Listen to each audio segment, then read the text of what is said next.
My name is Carol, and I turned 27 last month. That number should have meant freedom, success, and a new beginning.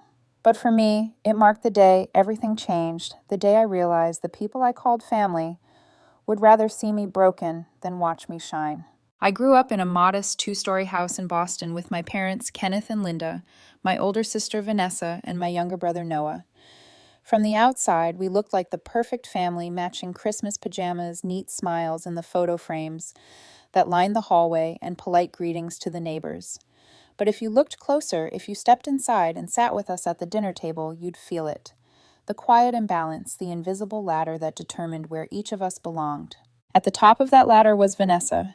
She was the golden child, the pride of our parents. Whatever she touched was praised as brilliance, even if her piano recitals were off-key, or her paintings looked like smudged colors. My parents clapped until their palms turned red, whispering, "She's destined for greatness." At the bottom was Noah, the baby of the family. He was shielded from consequences, treated as though even his mistakes were charming quirks. He's still learning, my mother would say, excusing him from chores while I picked up the slack. And then there was me, stuck in the middle, the rung that everyone stepped over without noticing. Forgotten unless needed, overlooked unless blamed. One evening when I was 9, I still remember sitting at the dinner table. Vanessa had accidentally spilled juice across her math homework. Without hesitation, she tilted her head, eyes glistening with fake innocence, and said, "Carol bumped the table." I hadn't even moved, but my father's voice snapped like a whip. "Carol, pay attention next time." That was the night I learned the truth. Vanessa's word carried more weight than my own existence. As we grew older, her tactics sharpened. She no longer needed to tattle. She could wound me with a single sentence. When friends came over, she'd lean against the doorway, arms crossed, smirking. "Carol's still obsessed with basketball. She thinks she'll be the next big thing." Laughter followed, and I shrank smaller in my own home. I used to think parents couldn't possibly be blind to favoritism, but mine weren't blind, they chose it. They poured money into Vanessa's art school in New York while telling me basketball isn't a career path for a girl. You should focus on something practical like your sister. I wanted to scream, "She dropped out. She quit." But I never did. I swallowed the anger until it left a bitter taste on my tongue. Nights were the worst. I'd lie in bed staring at the glow-in-the-dark stars on my ceiling, listening to muffled laughter from Vanessa's room as Mom braided her hair or Dad helped Noah with homework. My door stayed closed. Silence became my lullaby. One winter when I was 16, the snow piled high outside, but I still trudged to my part-time job at the grocery store. I stacked shelves until my fingers turned numb from the cold cartons. Every dollar I earned went into a jar I hid in the closet because I knew my college fund would always come last. Vanessa had a future financed by our parents. I had a jar of crumpled bills and the echo of my father's dismissive laugh. Even now, when I think back, I realize the house itself mirrored the family's hierarchy. Vanessa's room was bright, with a big bay window that caught the morning sun. Noah's had new posters and gadgets every Christmas. Mine. Faced the back alley, shadowed and dim, the wallpaper peeling at the corners. Whenever I asked about redecorating, Mom would sigh. "Maybe next year, Carol." Next year never came. But here's the thing, they underestimated me. The neglect became fuel. Each insult, each forgotten invitation, each sarcastic glance from Vanessa hardened into determination. If I wanted to be seen, it wouldn't be through begging for scraps of affection. It would be through carving my own path, no matter how much they tried to convince me it was worthless. Sometimes, when Vanessa would forget to tell me about family dinners at Grandma's, I'd arrive home to cold leftovers and silence. I'd stand at the bottom of the staircase, staring at the family portraits that lined the wall. Everyone's smiling arms linked the picture of unity. And I'd whisper to myself, "One day you'll regret overlooking me. One day you'll choke on your own pride when you see what I become." I didn't know then that my whisper would one day become prophecy. I didn't know that the same staircase where I once stood in silence would later become the place of my near destruction, that the shadows of my childhood home would grow darker than I ever imagined. But even back then, I felt a tension woven into the walls, a foreshadowing of betrayal. Sometimes when I touched the banister, I had the strange sensation that it might one day give way beneath me, as though the house itself knew what was coming. Looking back, maybe it wasn't just neglect. Maybe it was resentment. Vanessa thrived on the worship she received. but my existence, my stubborn pursuit of basketball, my small victories at school threatened her throne, and my parents, too invested in keeping the illusion of harmony, sided with her even when it meant crushing me. By the time I turned 16, I no longer expected birthday cakes or family cheers from the stands. I had learned to clap for myself, to tie my own shoelaces tighter and whisper before every game, "You are enough," even if they don't see it. What I didn't realize then was that the hunger for their recognition would never fully leave me, that no matter how high I climbed, a part of me would always ache for one thing: to be seen not as an inconvenience, not as a disappointment, but as someone worthy of love. And that ache, that longing for acceptance, would lead me back to them, years later, carrying gifts in my hands and hope in my chest. A hope that would shatter into 1,000 pieces at the bottom of a staircase I once thought of as home. Basketball didn't come to me as a dream. It came as a lifeline. The first time I held a ball, I was 12. It was an old one Noah had abandoned in the garage, its leather-cracked air leaking. But when I dribbled it on the cracked pavement outside our house, something clicked. The thump of the ball echoed louder than my father's criticism, louder than Vanessa's mocking laughter. For once I had control, the bounce, the rhythm, the shot. It was mine. I remember one afternoon sophomore year. It was pouring rain, the kind that turned the streets into rivers. The school gym had closed, but I wasn't ready to go home. So I dragged myself to the community court puddles, already swallowing the painted lines. The ball slipped in my hands, water splashing up my arms, but I kept going. Jump shot, miss, rebound, jump shot, swish, again and again until my fingers blistered. Every drop of rain felt like a dare. "Give up, Carol. Go home. No one cares if you quit." But I refused. My hair plastered to my forehead, sneakers squeaking in defiance, I shot through the storm. Somewhere in my chest, I believed if I kept going, if I kept pushing, I'd carve a place for myself that no one could take away. That's when I first noticed the car. It was a battered blue sedan parked awkwardly by the curb. At first I thought it belonged to some neighbor, but even as the rain came down in sheets, the engine stayed off and the driver's window cracked open just enough for a pair of sharp eyes to watch. For 20 minutes, I kept shooting, trying not to look. When I finally sank a three-pointer from the top of the key, a woman stepped out of the car. She didn't bother with an umbrella. The rain slid off her leather jacket as she crossed the court heels, clicking against the wet pavement. "You don't quit easily, do you?" she said. Voice, steady, eyes locked on mine. I froze, clutching the ball. "Who are you?" She extended a hand, rain dripping from her sleeve. "Sophia Grant. I coach at Eastwood High. Girls basketball. You've got talent." Her words weren't sweet or exaggerated. They were matter of fact, like a statement of gravity. But talent without discipline is wasted. How badly do you want this? I swallowed hard, unsure if I should laugh or cry. No one had ever asked me that before. Not mom, not dad, not even teachers. My answer came out hoarse, more than anything. She studied me for a moment, her expression unreadable. Then she nodded once. "Good. Then I'll see you tomorrow. 6 a.m. gym. Don't be late." With that, she turned and walked back to her car, rain soaking her dark hair until it clung to her face. I stood there stunned, the ball heavy in my hands. For the first time in years, someone had looked at me, not as a nuisance, not as a shadow, but as a player, as someone with potential. Sophia became more than a coach. She became the voice I had been aching to hear. She pushed me harder than I thought possible. Again, she barked after each drill. Faster, sharper. Don't think, just move. When my arms trembled, when my legs gave out, she didn't soften. But after practice, she'd toss me a towel, her voice quieter. "You've got fire in you, Carol. Don't let anyone put it out." Once during a break, she asked casually, "Your parents come to games?" I hesitated, then shook my head. "They don't really care." Her eyes lingered on me, sharp, but not pitying. "Then you play for yourself. And when the day comes, you'll show them what they missed." It was the closest thing to maternal belief I had ever felt, and I clung to it like oxygen. By junior year, my life was split in two. At home, I was invisible, blamed for things I hadn't done, expected to applaud Vanessa's every mediocre accomplishment.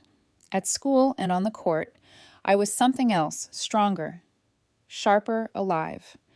When I laced up my shoes, I wasn't forgotten Carol. I was Carol Coleman, the shooting guard, who didn't quit, who drilled in the rain, who was catching the eye of scouts. But the two worlds collided one night. My parents reluctantly came to a game. It was only because Vanessa's gallery shift had been canceled and Noah had a school project due.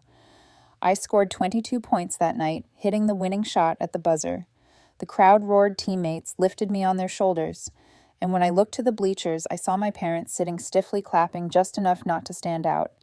Vanessa rolled her eyes, whispering something to Noah that made him laugh. When I jogged over afterward, sweat dripping, beaming with hope, Dad simply said, "Well, at least you saved us from embarrassment." Mom added, "Don't let it distract you from thinking about college. Basketball isn't forever." It should have crushed me, and part of me did wilt right there under the fluorescent gym lights.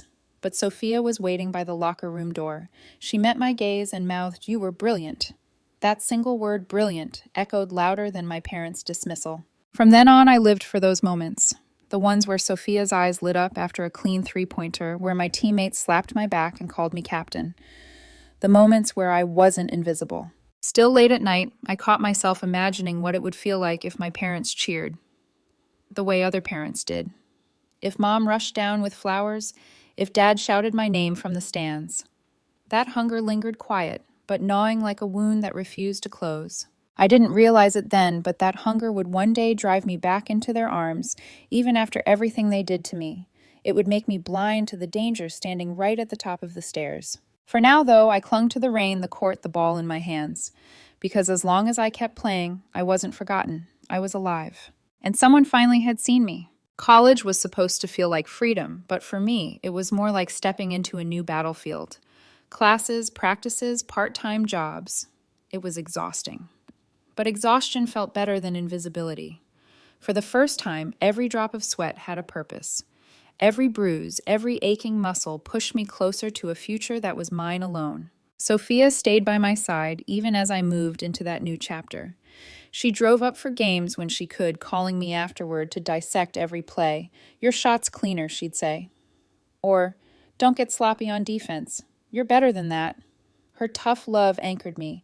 She was the mother I wished I had, not soft and doting, but steady, reliable, invested. It was in the chaos of my first semester that I met Marcus. The meeting itself was laughably ordinary. I was rushing through the campus coffee shop jersey, stuffed into my backpack sneakers, squeaking against the tiles. He was buried in a thick constitutional law textbook at a corner table, his pen tapping rhythmically. I wasn't watching where I was going, and my sports drink tipped forward, spilling across his open notes. "Oh God," I stammered, scrambling for napkins. "I'm so sorry." But instead of anger, I heard laughter. Warm, unguarded. "Well," he said, holding up a dripping page. "I guess I needed an excuse to rewrite this section anyway." I blinked, caught off guard by his calm.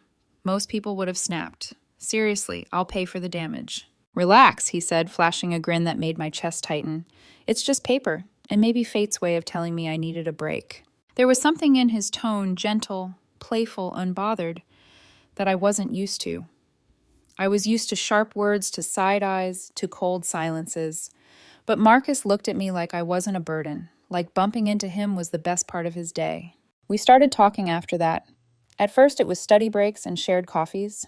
Then it was late-night walks across campus, our conversations meandering from politics to childhood dreams. He came from a family so different from mine, it felt like another planet. His parents texted him good luck before exams. His sister mailed him care packages filled with snacks and handwritten notes. He told me about family dinners that lasted hours. Everyone sharing stories and teasing each other affectionately. When I described my own family, he frowned. "That's not normal, Carol. Families are supposed to lift you up, not tear you down." I wanted to argue to defend them. But deep down, I knew he was right. I just wasn't ready to admit it. On the court, things were shifting too. My freshman year, I was just another name on the roster. By sophomore year, I was leading the team in points. Scouts started circling, taking notes in the stands. Sophia reminded me constantly, "Don't lose focus. Attention isn't a career. Consistency is." I lived by that mantra. Every practice, I stayed longer than anyone else. When teammates left, I stayed to run drills alone. The sound of the ball hitting the hardwood was a metronome of determination. But even as I climbed higher, my family stayed the same. My parents came to exactly 2 of my games in 4 years. They clapped politely, then left before I even reached them. Vanessa didn't bother showing up at all. Noah came once, but spent most of the game scrolling on his phone. Marcus noticed the absence. "They don't see what's in front of them," he said one night. As we walked back from practice, my hair damp with sweat, his hand brushing mine. "But I see you." and I'm proud of you." It was such a simple statement. I see you. Words I had been starving to hear my entire life. I didn't realize how much weight they carried until tears slipped down my cheeks before I could stop them. He stopped turning to face me. "Hey, what's wrong?" Nothing, I whispered, though everything inside me ached. Just not used to hearing that. Marcus's expression softened. He touched my cheek gently, his thumb brushing away a tear. "Then get used to it, because I'll keep saying it until you believe it." That night, under the glow of a street lamp, with the cold air frosting around us, I realized what it felt like to belong. Not because of blood, not because of obligation, but because someone chose me. The more time I spent with Marcus, the more the cracks in my family became obvious. He couldn't understand why I still tried, why I still texted my parents updates about my games, or mailed Vanessa a postcard from an away tournament even when she never responded. "Why do you keep reaching out?" he asked once, frustration lacing his voice. "They don't care, Carol. They've never cared." "Because," I hesitated, staring at my hands, "because I want them to. Because if I just achieve enough, maybe they'll finally see me." Marcus sighed, pulling me against him. "You don't need their validation. You already have mine, and Sophia's, and your team's. Isn't that enough?" I wished it was, but some wounds run deeper than reason. No matter how much I excelled, I couldn't silence the child inside me still whispering, "Maybe this time they'll clap. Maybe this time they'll stay until the end." By senior year, I was at my peak. My name was buzzing in sports magazines, my stats breaking records. Marcus was thriving in law school, already interning at a prestigious firm. From the outside, I looked unstoppable, but inside, I was still that girl standing at the bottom of the staircase waiting for her family to notice. One night after a game where I scored 30 points, Marcus and I sat on the bleachers, the gym empty except for us. My chest still heaved with adrenaline sweat drying on my skin. He looked at me with that lawyer's intensity he was developing. "Carol, promise me something." "What?" "When the offers start coming, and they will, don't run back to them. Don't hand your success over like a gift to people who never wanted it for you." I laughed softly, trying to deflect. "You make it sound like they'll sabotage me." His gaze didn't waver. "I'm saying envy is a dangerous thing, and people who resent your light will do anything to dim it." At the time, I thought he was being dramatic. I kissed him to shut him up, telling him, "You worry too much." But years later, as I lay broken at the bottom of the staircase, his warning would replay in my head like prophecy. For now, though, I leaned into his embrace, feeling warmth spread through me. For the first time in my life, I wasn't completely alone.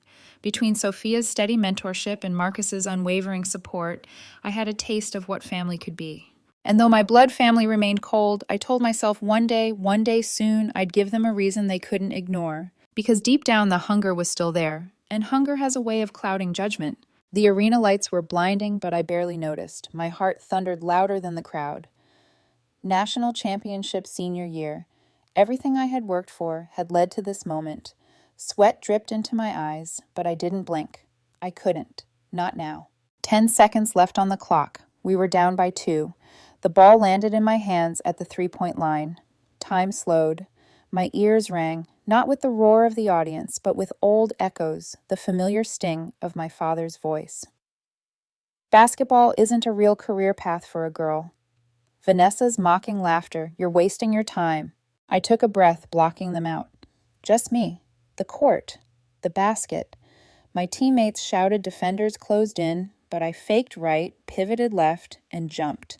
The ball left my fingers in a perfect arc. For a heartbeat, the arena fell silent. I swear I could hear the faint squeak of my sneakers, the echo of rain-soaked nights on the community court, Sophia's voice barking. Again. Then swish. The net rippled clean and final. The buzzer blared. We had won. The arena erupted a tidal wave of sound crashing over me. Teammates mobbed me, lifting me into the air. Flashing lights, screams of my name. For that one moment, I was unstoppable. I had proven every doubt wrong. I was no longer the forgotten middle child. I was the champion. After the ceremony, reporters crowded the locker room. Microphones thrust toward me, cameras flashing. Carol Coleman. How does it feel to be the hero of the championship? I smiled, for them answered politely, but my chest ached. Because while strangers screamed my name, my own family wasn't there. Not in the stands, not in the crowd, not even a text buzzing on my phone. Sophia noticed. She always noticed. She pulled me aside once the chaos settled. "Why aren't you celebrating?" I lied, forcing a grin. She raised an eyebrow. You hit the shot players dream of. Scouts are going to line up at your door, and you look like someone just told you your dog died. Her bluntness made my throat tighten. They weren't here, I whispered. Not Mom, not Dad, not even Noah. Sophia's eyes softened, but she didn't rush to comfort. She folded her arms steady as ever. Carol, they're never going to show up the way you want them to. Stop waiting for applause from people who refuse to clap. Her words stung because they were true. But truth doesn't erase hunger. It just makes it harder to swallow. Later that night, when the arena had emptied and the echoes of the crowd still vibrated in my ears, I sat alone on the bench in the dark. My medal hung heavy around my neck. My phone buzzed once Marcus. Proud of you. Watching the highlight on repeat. You're incredible. His words warmed me, but another thought pushed in. Why couldn't my parents send just one text, not even a hollow? Good job. I told myself it didn't matter, that I had Sophia Marcus my team. But inside, a small voice whispered, if they didn't come for this, what will ever be enough? The offers started pouring in almost immediately. After the game, 3 scouts approached me, cards extended like tickets to another world. The most persistent came from the Chicago Blaze, a team desperate for fresh talent. Their initial pitch was solid. But Marcus, ever the sharp-eyed law student, studied the papers like a hawk. They want you more than they're letting on, he said, red pen circling clauses. Don't settle. Push back. I hesitated. What if they walk away? They won't. You're the name everyone's talking about. His confidence was unshakable, so unlike mine. Sophia agreed. They're already designing plays around you. Trust me. They're not letting you slip. I tried to believe them, but late at night, anxiety gnawed at me. What if I failed? What if my family had been right all along and this dream crumbled like one of Vanessa's abandoned canvases? The negotiations stretched over months. Each offer felt like a test of my worth. Every time Marcus redlined another clause, I heard my mother's voice. Don't be greedy, Carol. Be practical. But Marcus never flinched. You deserve better, he repeated, steady, unwavering. And we'll get it. And eventually we did. The day I signed the contract, my hands shook. $6 million over 3 years, with bonuses that could climb higher. Cameras flashed as I stood beside Charles Wilson, president of the Blaze. His handshake was firm, his smile genuine. Welcome to the family, Carol. We believe in you. Family. The word hit me harder than the number on the check. I forced a smile, blinking back tears. A team believed in me. A city would soon cheer for me. And yet in that moment of triumph, all I wanted was to hear my parents say, we're proud of you. But they weren't there. They never were. That night alone in my hotel room, I stared at the contract. Pride swelled in my chest, but loneliness pressed down heavier. My success felt incomplete without their recognition. Against Marcus's warnings, against Sophia's advice, I made a decision that would change everything. I decided to go home, to share the news, to give them gifts, to try just one more time to win their approval. As I packed the bags with carefully chosen presents, an expensive watch for Dad, a designer handbag for Mom, a necklace for Vanessa, the latest gaming console for Noah, I rehearsed their reactions in my head. Surprise, joy, maybe even pride. Maybe this time would be different. Maybe this time they'd finally see me. What I didn't know was that my greatest victory had already set the stage for my greatest betrayal. That the cheers of thousands would be followed by silence at home and then something much worse. Because family, I was about to learn, can be more dangerous than any opponent on the court. The ink on the paper was still drying when Charles Wilson, president of the Chicago Blaze, clasped my hand in front of the cameras. Welcome to the family, Carol, he said, his voice carrying the weight of authority. We believe you're going to help us change everything. I smiled for the flashes, the crowd of reporters. $6 million over 3 years. Bonuses that could push it even higher. Everything I had worked for since those nights on the rain-soaked community court had led me here. The validation of every blister, every dismissal, every lonely practice. I should have felt untouchable. And yet when the microphones lowered and the lights dimmed, I felt a hollow ache, a gnawing thought. Who do I share this with? Marcus met me at the hotel later, contracts still spread out in his briefcase. His tie was loosened, eyes sharp, even after hours of combing through legal clauses. He kissed my temple pride, clear in his voice. I told you. They needed you more than you needed them. I leaned against him, contract folder clutched to my chest. It doesn't feel real. It's real, he said firmly. You earned this. Every cent, every clause, they're yours. Don't let anyone tell you otherwise. I wanted to believe him, and I almost did, but something inside me still twisted restless. Success is loud, but silence at home is louder. That night, unable to sleep, I paced the hotel room. I scrolled through old messages from my family. They were sparse birthday wishes late by days, curt holiday greetings, Vanessa's occasional barbed text disguised as sisterly advice. Nothing warm, nothing proud. They don't care, Marcus had said before. Stop expecting them to. But I couldn't. A child doesn't stop reaching for love just because the hand keeps pulling away. And now I had something undeniable to offer them. Not just newsproof, a contract worth more than they'd ever imagined. Maybe now finally they would see me. I called Marcus even though he was in the next room. His sleepy voice answered, "What's wrong? Do you think I should tell them in person?" There was a pause, then a sigh. "Carol, you know how they are. You want to walk back into that house with all this hope. But what if they crush it? What if they ruin this moment for you?" "I just want them to be proud of me," I whispered. "They won't be," he said gently but with conviction. "Not the way you want them to." I swallowed, staring at the city lights beyond the window. Maybe this time will be different. The next morning I made my decision. I would go to Boston. Not just with words, but with gifts. Proof that I wasn't just chasing dreams, I had made it. I spent the day picking them out carefully. For Dad, an expensive watch he'd lingered over in shop windows but never bought. For Mom, a designer handbag from the brand she always sighed about in magazines. For Vanessa, a necklace from a trendy jewelry line she'd once praised. For Noah, the latest gaming console he'd been obsessing over. As I loaded the shopping bags into the car, I imagined their faces, Dad adjusting the watch on his wrist, Mom's eyes lighting up at the handbag, Vanessa finally softening, at the necklace, Noah grinning like a kid again. And then after the gifts, the big reveal: my contract, my future, my success. I pictured hugs, maybe even tears. A family dinner celebrating me for once. The fantasy kept me warm all the way to the airport. Marcus drove me there. He was unusually quiet. His knuckles tightened on the steering wheel as the Boston departure gate approached. "You don't owe them this," he said suddenly. "It's not about owing," I countered. "It's about sharing." He glanced at me, jaw tense. "You're walking into a lion's den carrying meat. Don't be surprised if they bite." "Marcus, I mean it, Carol. Envy doesn't vanish just because you bring gifts. Sometimes gifts make it worse." I reached for his hand, squeezing it gently. "I have to try. I don't want to look back and wonder if I didn't give them the chance." His silence was heavy, but he didn't argue again. He just kissed me at the curbside drop-off, his forehead pressed to mine. "Just remember, you don't need their approval. You already have mine." The flight was a blur of restless rehearsals in my head. What I'd say, how I'd reveal the contract, how I'd smile when they finally admitted they were proud. Each scenario ended with something I had never truly felt from them belonging. By the time I landed in Boston, my chest was tight with both hope and fear. I drove straight from the airport, the bags of gifts filling the passenger seat. Every mile closer to home felt like peeling back layers of old wounds. When I finally turned into the driveway of the house I'd grown up in, my breath caught. Nothing had changed. The same trimmed hedges, the same faded paint, the same family portraits peeking through the window.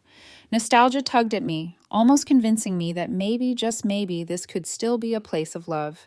I parked, gathered the bags, and climbed the familiar steps to the front door. My heart raced as I turned the knob, the smell of cinnamon potpourri rushing out to greet me. "Hello," I called, voice trembling. "Anyone home?" Mom appeared from the kitchen, dish towel in hand. Surprise flickered in her eyes, quickly replaced by a tight smile. "Carol, we weren't expecting you." Her tone made it clear my arrival was an interruption, but I forced a smile, setting down the shopping bags. "I wanted to surprise you. I have good news and gifts." Dad's voice floated from the den, annoyed. "Carol, what brings you back?" The door opened again. Vanessa walked in, Noah trailing behind. Vanessa's eyes narrowed instantly, her smile sharp. "Family reunion, huh? What's the occasion?" My pulse quickened. This was it. The moment I'd imagined, prayed for, worked for. I gestured toward the living room. "Can we sit down? I have something important to tell you all." We gathered in the same living room where I had spent countless nights wishing for recognition. The furniture was the same, but the air was different, heavier, charged. I took a deep breath, gripping the contract folder inside my bag like a lifeline. "I signed with the Chicago Blaze," I said, unable to hide my pride. 3 years, $6 million. Bonuses on top of that. Silence. Dad's brows lifted, the first sign of genuine surprise I'd seen in years. Mom's mouth opened, then closed. Noah's eyes widened, and Vanessa's knuckles whitened as she clutched her purse. My chest swelled with fragile hope, maybe this time. What I didn't know was that I had just lit the match that would set everything on fire. The living room looked exactly as I remembered.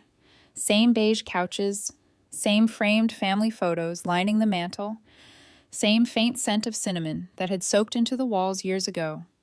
It was as though time had stopped inside this house, while outside my world had completely changed. I set the shopping bags down carefully, my heart hammering.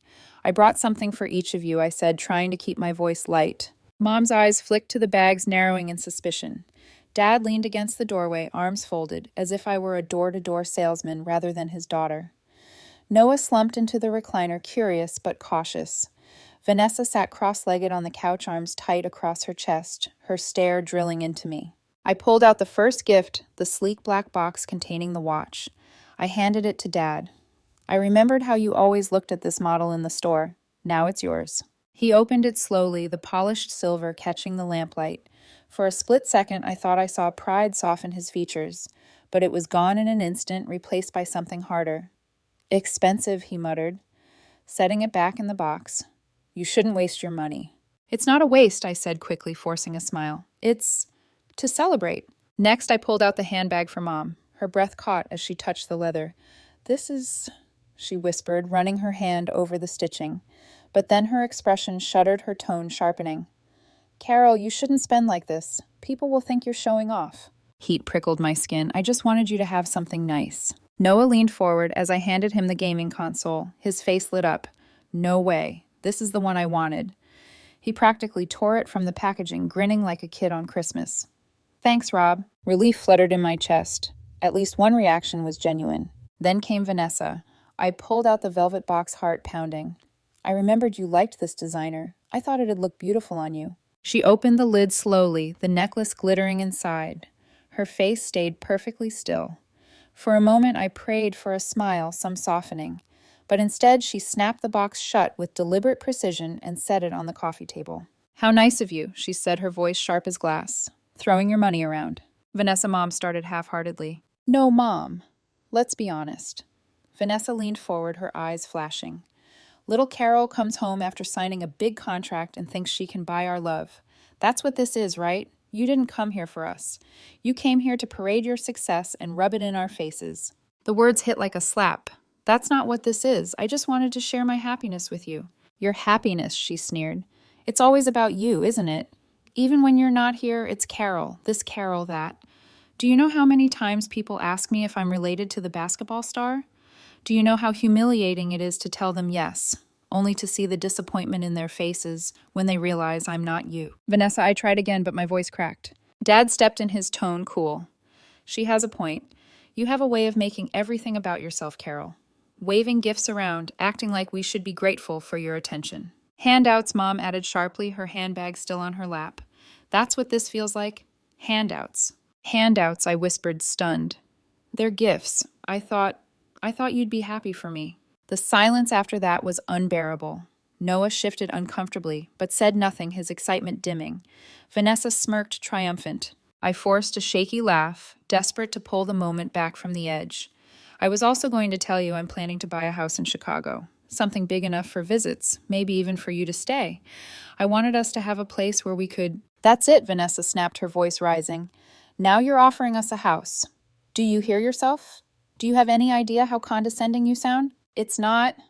My throat closed around the words. It's not pity. I just thought... We don't need your money, Dad interrupted, his tone cold and final. Some of us still have dignity. Dignity. As though my success, my years of grinding were shameful.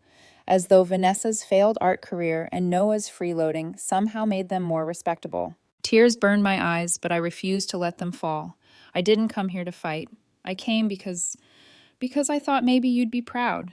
The room was silent, except for the faint hum of the refrigerator. Mom looked away. Dad stared at the watch box, as though it mocked him. Vanessa's glare never wavered. I stood, my chest heaving. I'll get my things from upstairs. Then I'll leave. I turned toward the staircase, gripping the banister.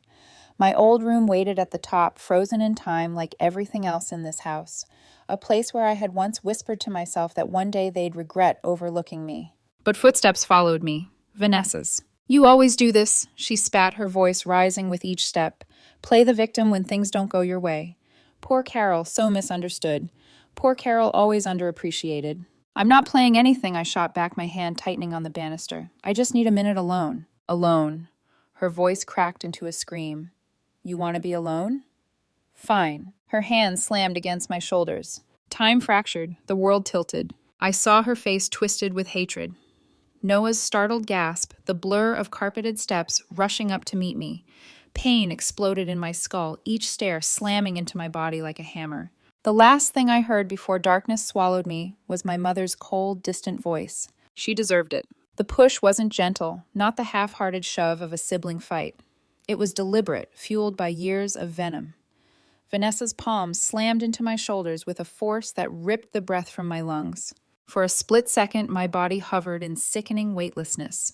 The banister slipped from my grip, the world tilting. I caught a flash of Vanessa's face, jaw clenched, eyes wild, a twisted satisfaction flickering there. Then gravity claimed me. The back of my skull cracked against the first step. White sparks burst in my vision. I tumbled, limbs flailing, bones colliding with wood and carpet in a blur of pain.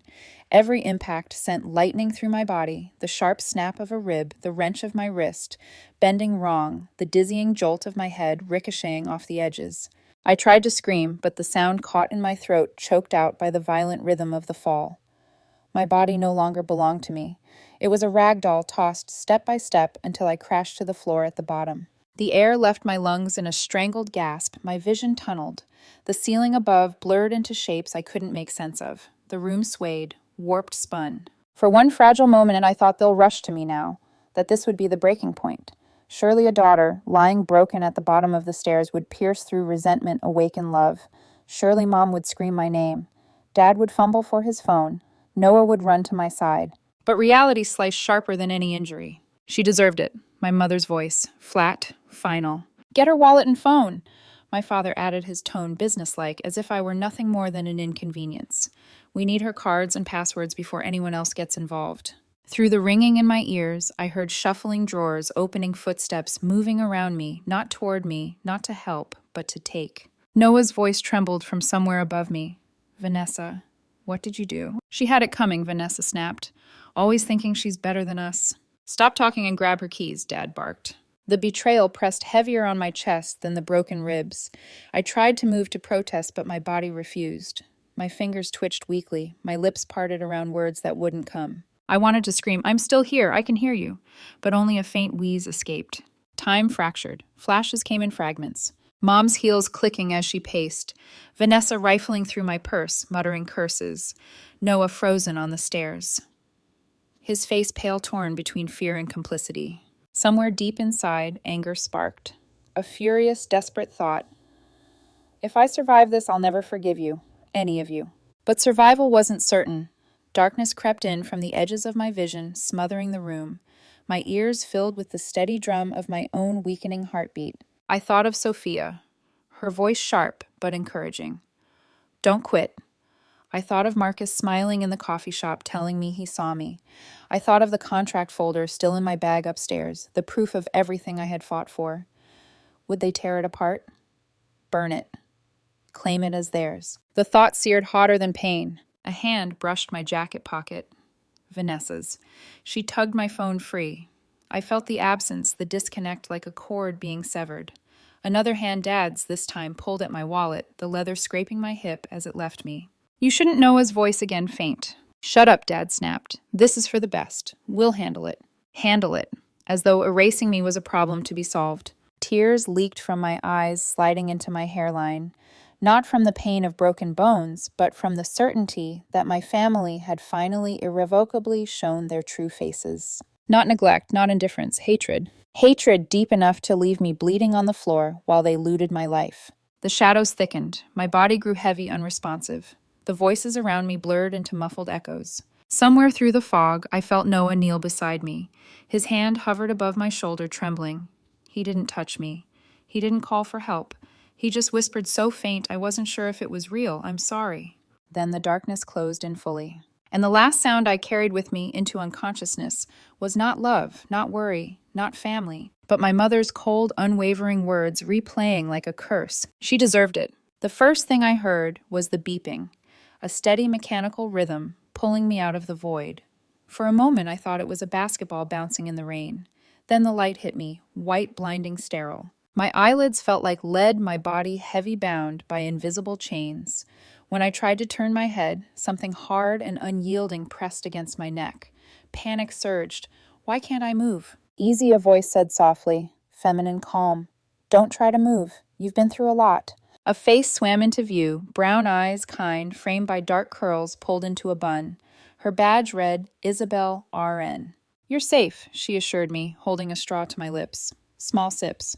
The water tasted like heaven, cool and pure, sliding down my parched throat. My voice cracked when I finally managed a word. How long? 3 days, she said gently. You've been unconscious since the accident. Not an accident. The words screamed in my mind, but my throat burned too much to speak them. Moments later, a tall man in a white coat entered. Clipboard in hand, expression professional, but not unkind. Miss Coleman, he said, I'm Dr. Alexander. I'm glad to see you awake. You had us worried. His words tumbled over me like rocks. Severe concussion, 3 broken ribs, a fractured wrist, trauma to the spine. Spine, I rasped. He hesitated, and the hesitation was worse than anything he could have said. It's too early to tell.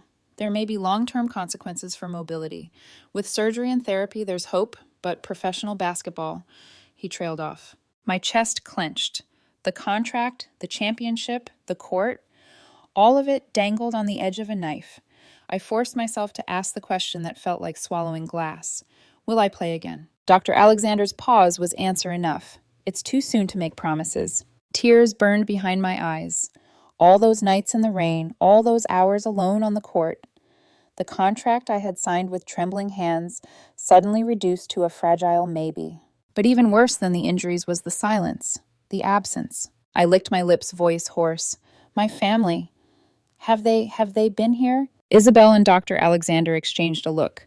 Not pitying, not surprised. Resigned. No one's been in to see you, he said carefully. But if you'd like, we can reach out. They know I whispered. They were there. Their silence confirmed what I already knew. Hours bled into one another, marked only by the beeping monitors, and Isabel's gentle hands checking my IV. My mind clawed at the edges of memory, Vanessa's shove, my mother's voice, my father's orders. The theft, the betrayal. When Isabel came back that evening to change my bandages, she hesitated, glancing at the door before speaking in a low voice. I shouldn't be telling you this, but I think you deserve to know. My heart thudded painfully. Know what? Your family did come. Once, the first night. My breath caught. They came. She nodded, but her eyes were heavy with something darker. They didn't ask to see you. They asked for your belongings.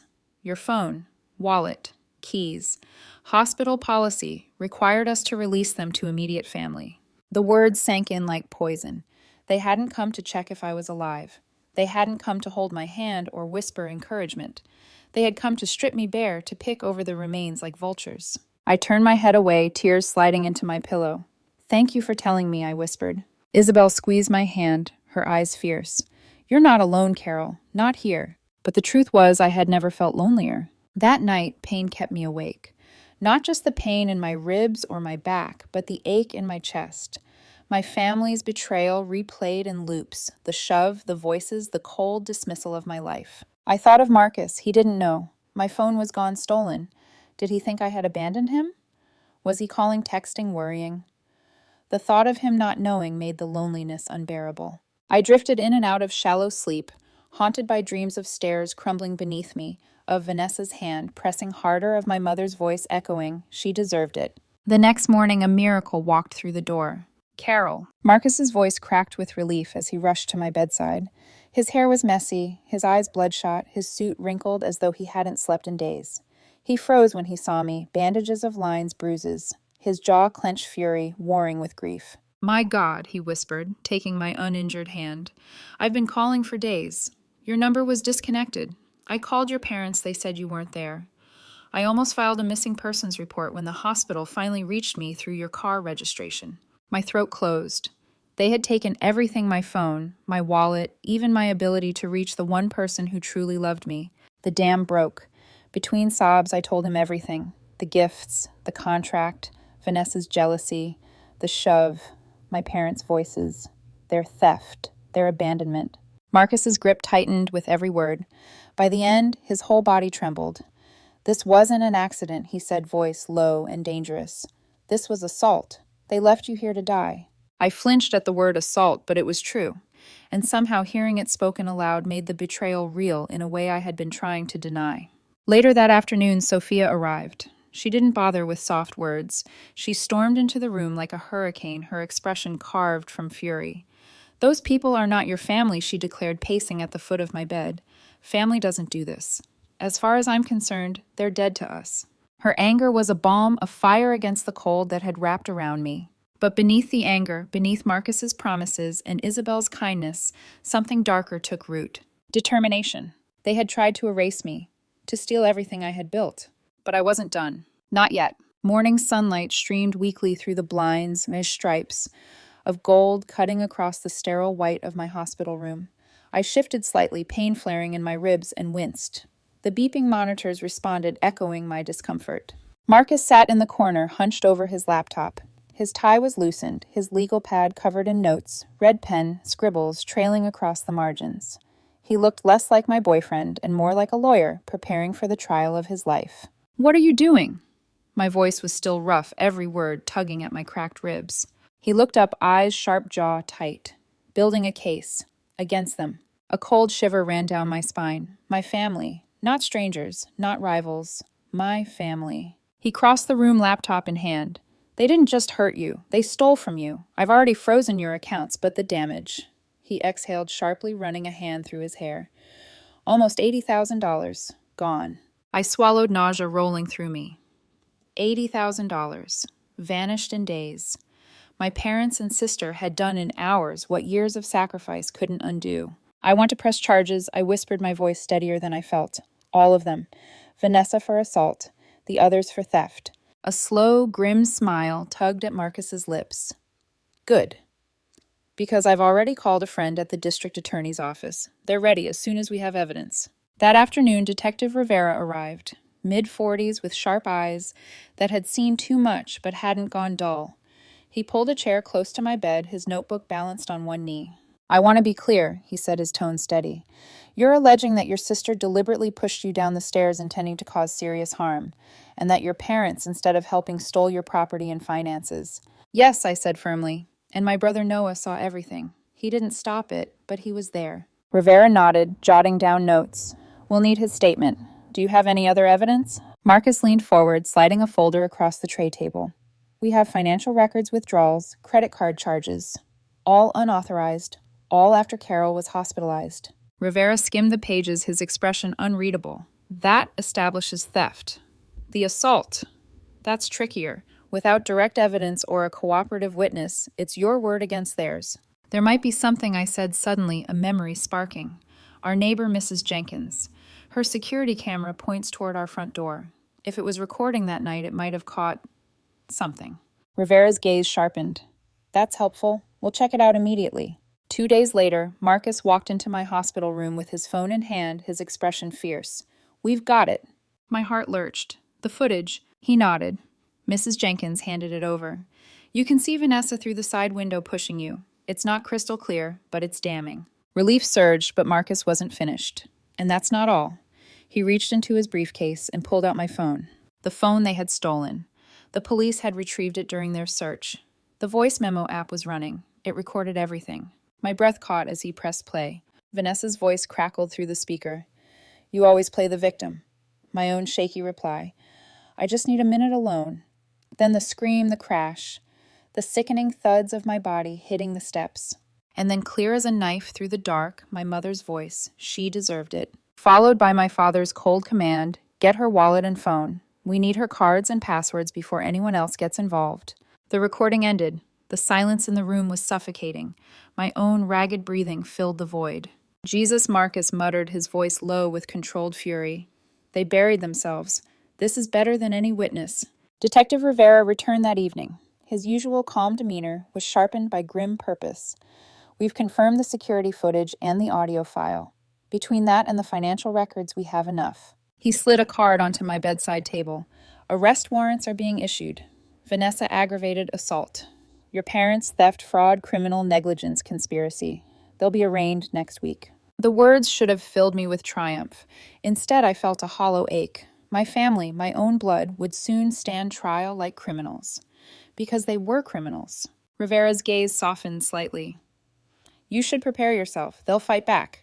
They may try to paint you as unstable, but the evidence is strong. Very strong. I nodded, though my chest tightened. Thank you. That night, I lay awake staring at the ceiling. Relief warred with grief. Sophia had been right. They weren't my family, not in any way that mattered. But letting go of the fantasy hurt more than the fractured ribs ever could. Marcus sat beside me, holding my hand. This is the beginning, he said softly. They'll face consequences now. I turned to him, my voice trembling. Then why does it still feel like I lost everything? He brushed a tear from my cheek, his eyes steady. Because you're mourning something that never existed. The family you deserved. The one they never were. His words cut deep, but they were true. The following morning, Isabel wheeled in a portable monitor for my therapy session. As she adjusted the IV, she paused, lowering her voice. Your family's been making noise. They showed up in the lobby demanding to see you. Ice slid down my spine. What happened? Security turned them away, she said firmly. They were furious. Said you were lying. Said you're confused. I gripped the blanket fury, sparking through the numbness. They had already stolen my money, my phone, my chance at reconciliation. And now they wanted to steal my truth. But this time I had evidence. Their own words, their own voices. They had left me for dead, and I was done being silent. 6 weeks after the fall, I rolled into the courthouse in a wheelchair. Marcus pushing me, the weight of every eye pressing against my shoulders. My spine surgery had gone well, but I was still weak, fragile. The air outside buzzed with reporters, cameras flashing like lightning. The story of a professional athlete betrayed by her own family had spread everywhere. Inside, the air was heavy with whispers. People turned to stare as I was wheeled down the aisle toward the prosecution's table. My chest tightened when I saw the defense table. My parents. Vanessa. They looked smaller than I remembered. Dad's jaw was clenched. Mom dabbed fake tears with a tissue. Vanessa stared defiantly, her eyes locking on mine with a challenge. For a heartbeat, I couldn't breathe. These were the people who raised me, the people who shoved me into the shadows my whole life and then down the stairs. Marcus bent close. Are you sure you're ready for this? I have to be, I whispered. The judge called the case. Assistant District Attorney Carter rose, her voice crisp, her posture commanding. Your Honor, the state charges Vanessa Coleman with aggravated assault, Kenneth and Linda Coleman with theft, fraud, criminal negligence, and conspiracy. All plead not guilty. Their attorney responded smoothly, as though the words could erase the cracks in their facade. Then the evidence began. Mrs. Jenkins' security footage played first, projected on the screen. Grainy but clear enough, Vanessa's shove, my body toppling backward. Noah's startled movement.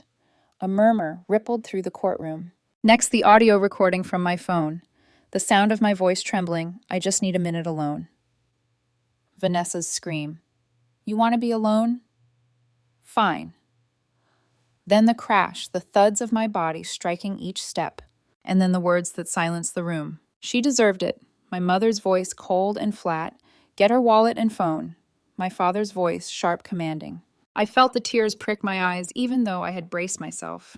Hearing it again publicly was like being shoved a second time. Across the aisle, Vanessa's defiance cracked. Her jaw trembled, her face paling. Mom pressed the tissue harder against her eyes, though no tears fell. Dad sat rigid, his face betraying nothing. The prosecutor pressed on, presenting bank records timestamps, matching the withdrawals with the exact hours I lay unconscious in a hospital bed.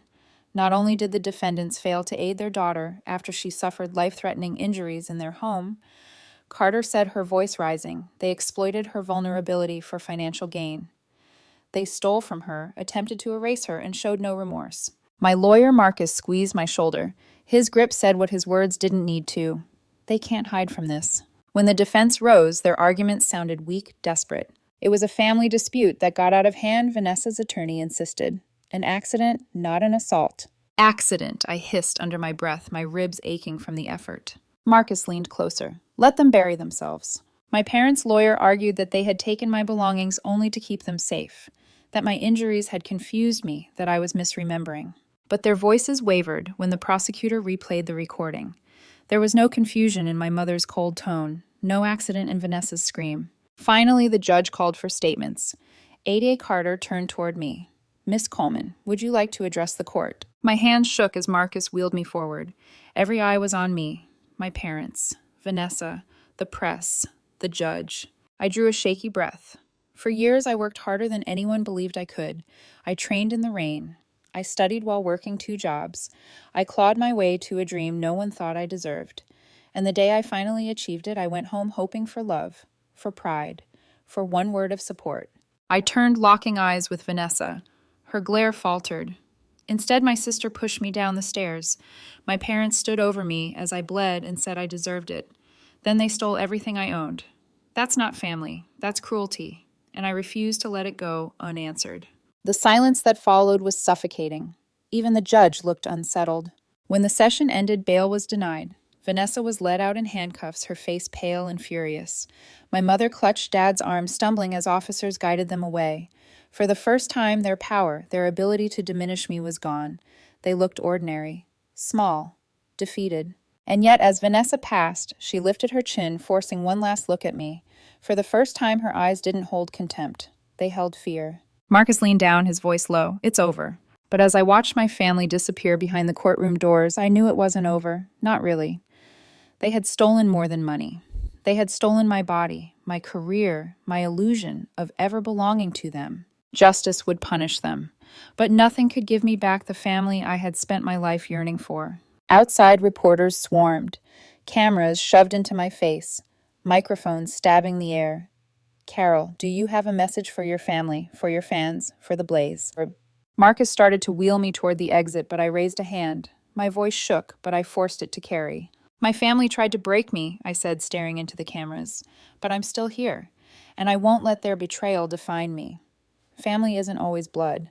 Sometimes it's the people who stand beside you when everyone else walks away. The flashbulbs popped, capturing my tears, my bruises, my defiance. For the first time since the fall, I felt steady. Broken but unbroken. Wounded but still fighting. The court had heard the truth. The world had seen it. And the people who had left me for dead would finally face the consequences. 6 months after the arraignment, I found myself back in another courtroom. Not as a trembling witness this time, but as someone ready to watch the gavel fall. The trial had dragged on like a storm that refused to end. Vanessa's lawyer argued passion, not intent. My parents' lawyers painted them as confused, desperate, overwhelmed. But the evidence was too sharp, too damning. The audio recording cut through every lie. When the sentences came down, the courtroom went quiet. Vanessa, 5 years for aggravated assault, parole possible after 3. My parents, 3 years each for theft, fraud, and criminal negligence, ordered to repay what they had stolen. It should have felt like victory. Instead, it felt like ashes in my mouth. Watching them led away in chains didn't heal the fractures in my body or the hollowness in my chest. It only proved what I had known deep down: the people who should have loved me most never really had. In the months that followed, my life became a cycle of pain and progress. 3 spinal surgeries, weeks in a wheelchair, hours of physical therapy so grueling I wanted to scream. I traded basketball shoes for hospital socks, the squeak of the court for the click of crutches. Sophia never left my side. She drove hours just to sit through therapy sessions, barking encouragement when I faltered. You've done harder things, she'd say, arms crossed, eyes unyielding. Don't you dare quit now. Marcus was my constant. He handled the lawyers, the bank disputes, the endless paperwork. At night, when nightmares of falling jolted me awake, he held me until the trembling stopped. Sometimes he didn't say a word, just stayed there, steady breathing with me, until I remembered I wasn't alone. The Blaze didn't abandon me either. Charles Wilson himself visited after my surgery. He pulled a chair to my bedside, his presence calm, fatherly, in a way I had never experienced at home. Carol, he said, his hand firm on mine, the team believes in you. Playing may be uncertain right now, but your career doesn't end here. We want you as part of this organization in whatever capacity you're ready for. Tears blurred my vision. After everything, after the fall, the betrayal, the trial, someone still saw worth in me. Not as a victim, not as a contract liability, but as Carol Coleman. But healing wasn't a straight line. Some days I woke with hope. Other days, despair pinned me harder than any injury. Watching old game highlights felt like pressing on a bruise. Hearing the roar of a crowd on TV left me raw.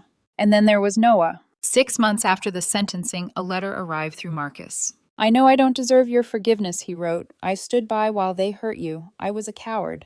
But I'm trying to be better. I've cut ties with mom and dad. I'm in therapy. I just want you to know I'm sorry. Truly sorry." At first I ignored it. The wound was too fresh. But eventually I agreed to meet him neutral ground, a coffee shop Marcus nearby. Noah looked older, wearier. He couldn't meet my eyes at first, fingers worrying the rim of his cup. "I don't expect you to forgive me," he said, voice trembling. "But I need you to know I never wanted this. I was scared.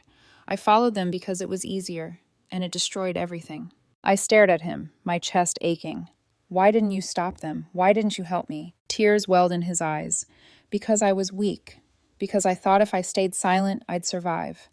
But silence makes you complicit, and I'll regret it for the rest of my life." His words cut, but there was something raw in them. Something real.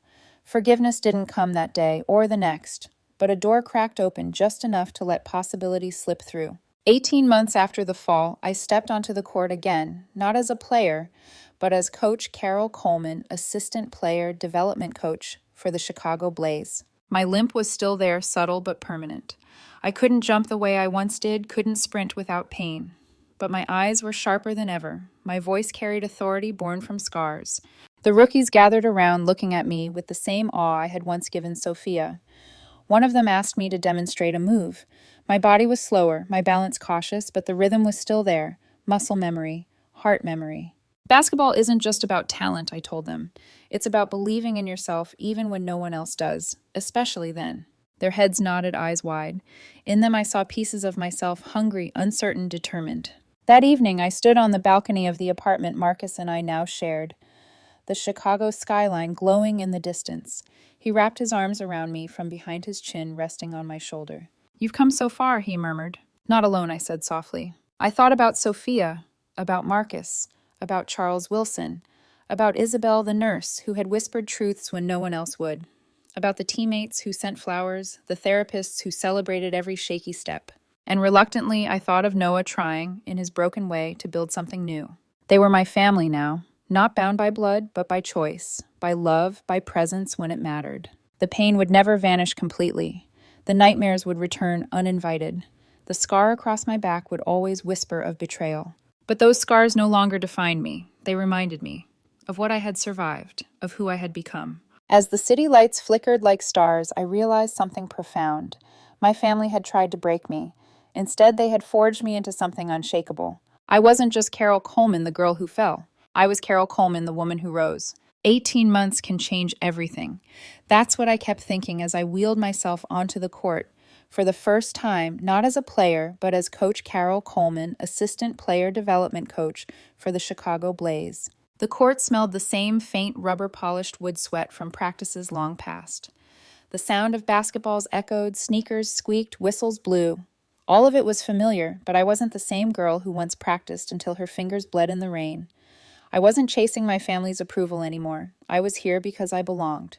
The rookies jogged past me, laughter bouncing in the rafters, one paused ball in hand. "Coach," she asked, "how do you create space when the defense won't give you an inch?" I took the ball. My movements were slower now, deliberate, but the rhythm was still inside me. I pivoted, shifted my weight, showed her the angle.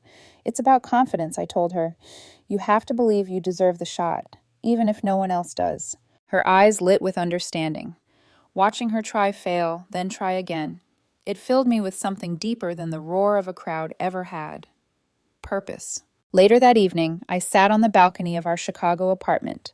Marcus brought 2 glasses of wine, setting one beside me, before settling into the chair at my side. The city stretched out in glittering lights, alive and humming. "You did good today," he said. "So did they," I replied, smiling faintly. "They remind me of me. Hungry, scared, determined." He studied me for a moment, then reached across to take my hand. "Do you ever think about them? Your family?" The question hung heavy in the air. I stared at the skyline, the memory of stairs and betrayal flickering in my mind. Sometimes. Less than I used to. Does it still hurt? I nodded. It always will. Betrayal doesn't disappear. It becomes part of you. Like a scar. You learn to live with it. You stop letting it control you. But it never really leaves. Marcus squeezed my hand. And yet you're here. Stronger. Yes, I whispered. Stronger. The trial had ended months ago, but its echoes still followed me. Vanessa's 5-year sentence, my parents' 3-year terms. Letters arrived from prison, sometimes. My mother's filled with self-pity, my father's silent in his pride. I stopped opening them. Noah was different. He showed up to therapy sessions not to excuse himself, but to watch me to learn. Sometimes he spoke, sometimes he just listened. Forgiveness was still far away, but healing had to start somewhere. And maybe, just maybe, he could be part of the new family I was building, if he proved worthy of the second chance. Because I had built a new family, one forged not in blood, but in choice. Sophia tough, unyielding the mother I had always longed for. Marcus steady, unwavering, the partner who believed in me when I could not. Charles Wilson and the Blaze who gave me a place, even when I couldn't play. Isabel the nurse, who whispered truths when I was drowning in silence. They had stood by me in the darkest moment when the people who shared my DNA had left me broken on the floor. Family isn't always blood. Sometimes it's the people who see you when no one else does, the people who fight for you, cry with you, refuse to let you fall alone. And yet part of me was grateful even for the scars, because without the betrayal, I might never have known the strength inside me. Without the fall, I might never have learned to rise. I had wanted my parents' pride, Vanessa's acceptance, Noah's loyalty. What I got instead was a truth, harder but purer. I didn't need them to be whole. I was whole because I chose to be. The camera lights had followed me out of the courthouse that day, microphones thrust into my face. I had spoken then, but I want to speak again now directly to anyone listening. Maybe you've been betrayed. Maybe by family. Maybe by someone you trusted with your whole heart. Maybe they told you you weren't enough. Maybe they pushed you when you were already at your weakest. I know what that feels like. I know the darkness, the loneliness, the aching hunger for love that never came. But I also know this betrayal doesn't define you. Your scars don't diminish your worth. They prove your survival. And family. Family is not always the people who share your blood. Family is the people who choose you, who show up, who hold your hand when you think you can't go on.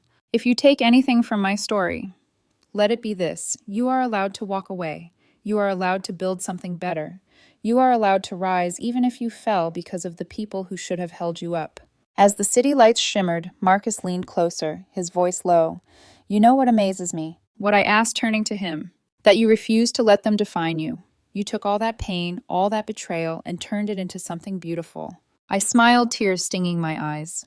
Not alone. I could never have done it alone. No one should, he agreed softly. That's the point. I lifted my glass, staring out at the skyline. To family, I said. The kind we choose. He clinked his glass to mine. To family. My story isn't about the fall. It isn't even about the trial. It's about the rise. And as long as I keep rising, my family's betrayal will never be the end of my story. It will only ever be the beginning of something stronger.